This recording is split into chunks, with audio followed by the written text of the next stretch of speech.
ধন্যবাদ। প্রথমে আজকের যিনি সভাপতি ওনাকে আমি সংগ্রামী অভিনন্দন জানাচ্ছি। তৎসঙ্গে আমাদের সঙ্গে যিনি এমডিসি মহোদয় আমার ঠিক আগে বক্তব্য রেখেছেন, হংস কুমার ত্রিপুরা, ওনাকেও আমি ধন্যবাদ জানাই। আমি বিশেষ বক্তৃতা করব না, আপনারা চিন্তা করবেন না। 3 থেকে 4 মিনিট বক্তৃতা করে আমি শেষ করছি। এবং এই এলাকার যিনি এমডিসি দেবজিৎ ত্রিপুরা, ওনাকে ধন্যবাদ জানাচ্ছি এখানে আমন্ত্রণ করার জন্য। আরো ধন্যবাদ জানাবো আমাদের TWF মহিলা সংগঠনের যিনি প্রেসিডেন্ট স্বপ্না দেববর্মাকে। এইখানে উপস্থিত আছেন আমাদের এই এলাকার দীর্ঘদিনের জাতীয়তাবাদী সংগ্রামের সঙ্গে যুক্ত শ্রদ্ধেয় চন্দন ত্রিপুরা মহোদয়, এবং এই এলাকার আমাদের TWF টিপ্রামথা YTF সমস্ত নেতৃবৃন্দদের আন্তরিক শুভেচ্ছা জানিয়ে এই কথাই বলবো যে টিপ্রাসাদের উন্নয়ন আমরা কাজ করছি। গতকাল অটোনোমাস ডিস্ট্রিক্ট কাউন্সিলের অধিবেশনে আমরা 14টা আমাদের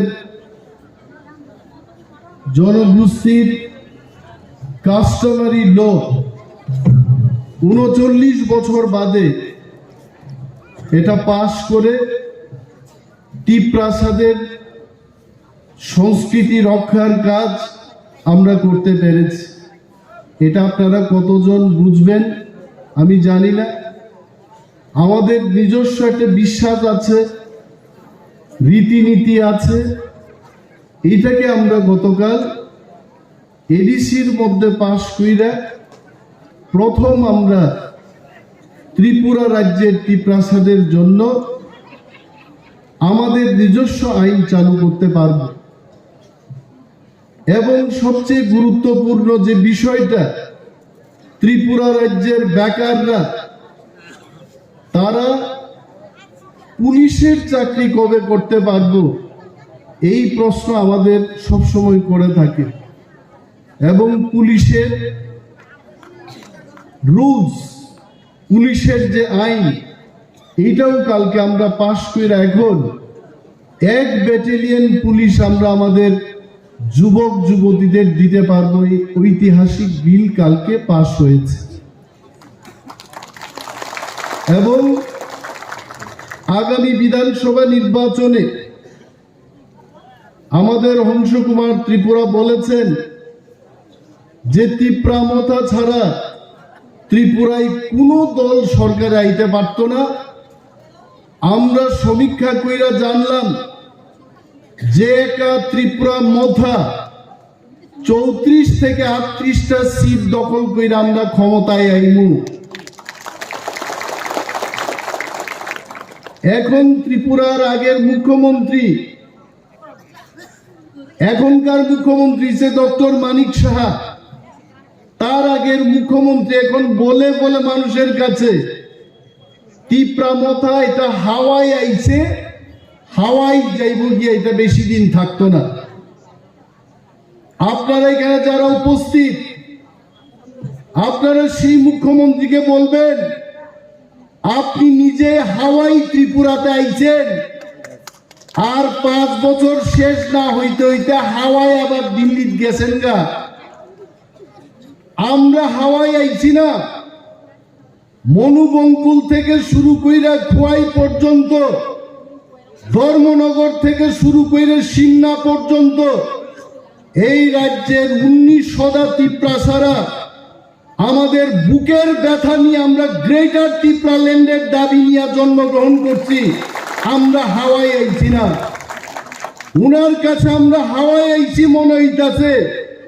সাংবাদিকরা কালকে আমাকে জিজ্ঞেস করেছে যে তিপ্রা মথা বলে কয়েকদিন বাদেই শেষ হয়ে যাইব।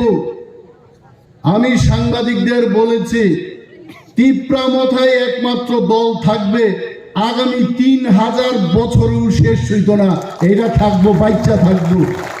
যতদিন ত্রিপুরা রাজ্যে একজন তিপ্রাসা বাচ্চা থাকবো, তার বুকে তার মনের মধ্যে গ্রেটার তিপ্রাল্যান্ড না পাওয়া পর্যন্ত তিপ্রা মথা জীবিত থাকবে।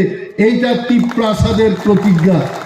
এইটা রে কইতাছে বলে হেলিকপ্টার দিয়া টাকা আইনা আমাদের সব নেতারে বলে কিনা লইব, আমাদেরই কিনবো টাকা দিয়া। বিজেপির আপনারা কইবেন এখানকার যারা মগ ত্রিপুরা, আমাদের রিয়াং থেকে শুরু করে আমাদের 19,000 তিপ্রাসারা কইবেন তিপ্রাসাদের টাকা দিয়া কিনতে হইতো না।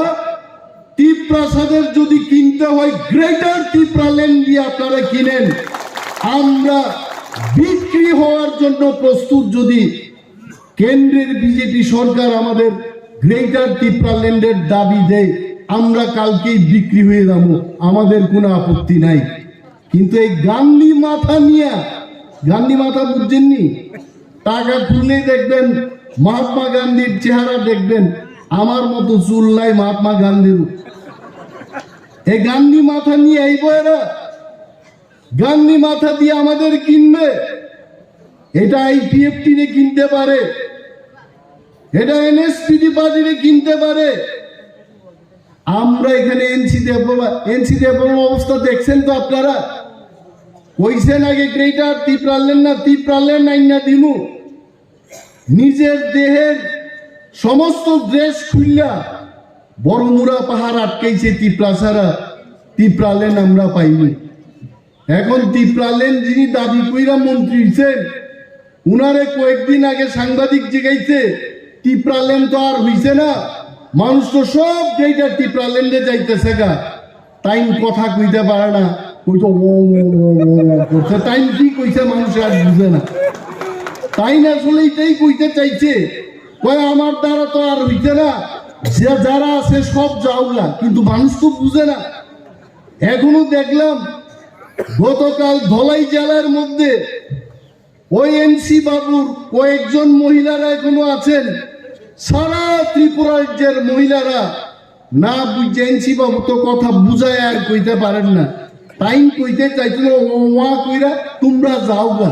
এরা তো আর বুঝে না, না বুঝা কালকেও 200-300 মহিলা নিয়ে চিৎকার করতেছে, এখনো বলে তিপ্রাল্যান্ড লাগে এরা।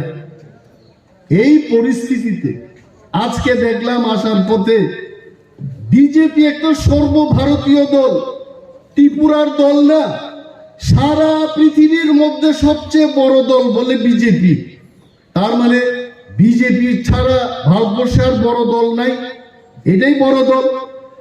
আজকে এরা ডেপুটেশন দিব আমরার বিরুদ্ধে। কি অভিযোগ? অভিযোগ এরা নিজেরাই জানে না। সাব জোনাল গুইরা গেছে, কিচ্ছু পাইছে না। জোনালে আইছে, কিচ্ছু পাইছে না। এডিসি হেডকোয়ার্টারে যখন গেছে বিজেপির নেতারা, জনজাতি মোর্চার নেতারা গিয়া যখন খাতা খুইলা দেখছে, কইছে আরে সর্বনাশ, আমাদের রাজীব বট্টাইশ প্রতিমা ভৌমিক পাঠাইছে খবর নিতে দুর্নীতি আছে কিনা। তিপ্রা মাথা এত সুন্দর কাজ করছে, 100 কোটি টাকা দিয়া আমরা 5000 কোটি খরচ কইরাও 100 কোটি টাকার কাজ করতে পারছি না। তিপ্রা মাথায় এই কাজ করছে, চা খাই আরে ফিরাইছে। আর আজকে ডেপুটেশন দিব, রাস্তা দেখবেন গভর্নর হাউসের দিকে যাইতে রাস্তার 2টা পার আছে, এই পার আর এই পার। একটা হইছে যাওয়ার জন্য আর একটা হইছে আসার জন্য। চেয়ার আনছে, চেয়ার সব গুটায় নিচে, লোক নাই। বিজেপি একটা বড় দল, জনজাতি মোর্চা 13 লক্ষর মধ্যে আজকে অন্তত 10 লক্ষ জনজাতি এদের পেছনে থাকতো। মানুষ নাই চেয়ার গুটাই নিতে। আমরা চ্যালেঞ্জ ছুড়ে বিজেপিকে বলছি, আসুন 2023 নির্বাচনে টিপ্রাসারে শুধু কলা পাতা দেখাই দিব, টাকা নিতাম না আমরা। কলা পাতা দেখায় বিজেপিরে 60-এর মধ্যে শূন্য বানাই দিব। এবং বিজেপিরে জানাইবেন, আমরা ছাড়া মোহনপুর সিট কেমনে জিতবো, তারা পানিসাগর সিট কেমনে জিতবো।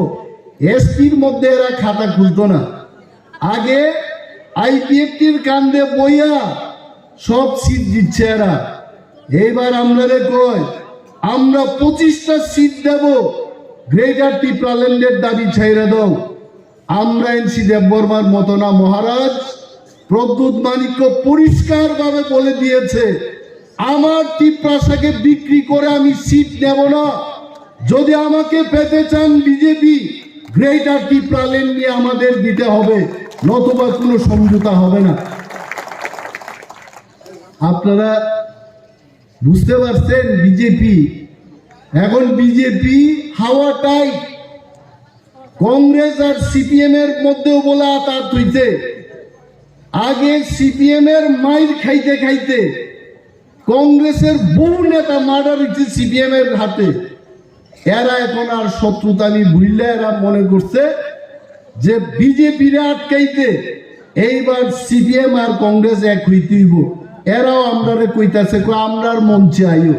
আমাদের পরিষ্কার বক্তব্য, জিতেন্দ্র চৌধুরীর কাছে আমাদের পরিষ্কার বক্তব্য, বিরোজিৎ সিনহার কাছে আমাদের পরিষ্কার বক্তব্য, আপনারা যদি গ্রেটার টিপ্রাল্যান্ড দাবি মাইনা নেন তবে আপনাদের সাথে আমরা মঞ্চ করব, নতুবা কোনো মঞ্চ হবে না।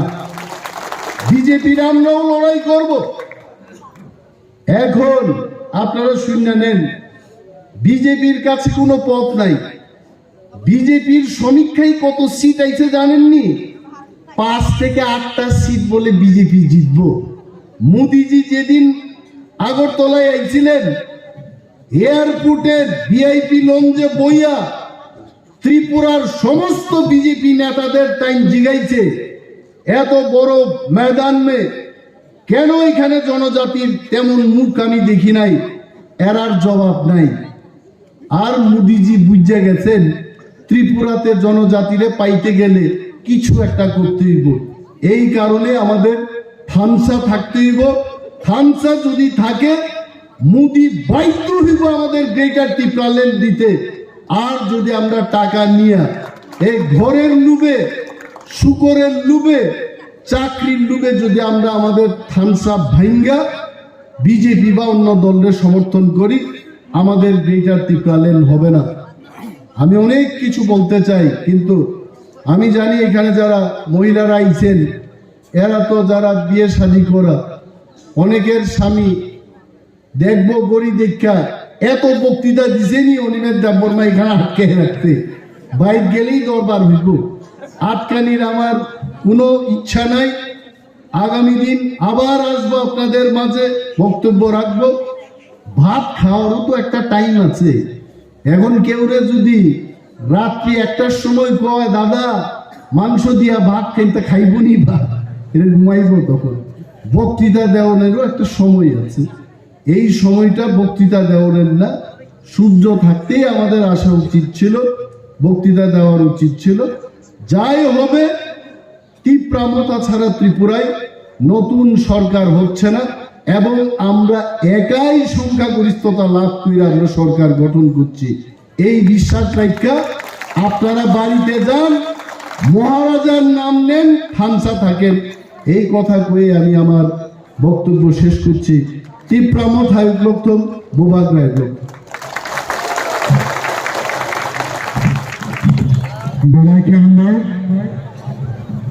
যত এক জায়গায় বুঝাই তোমরা যত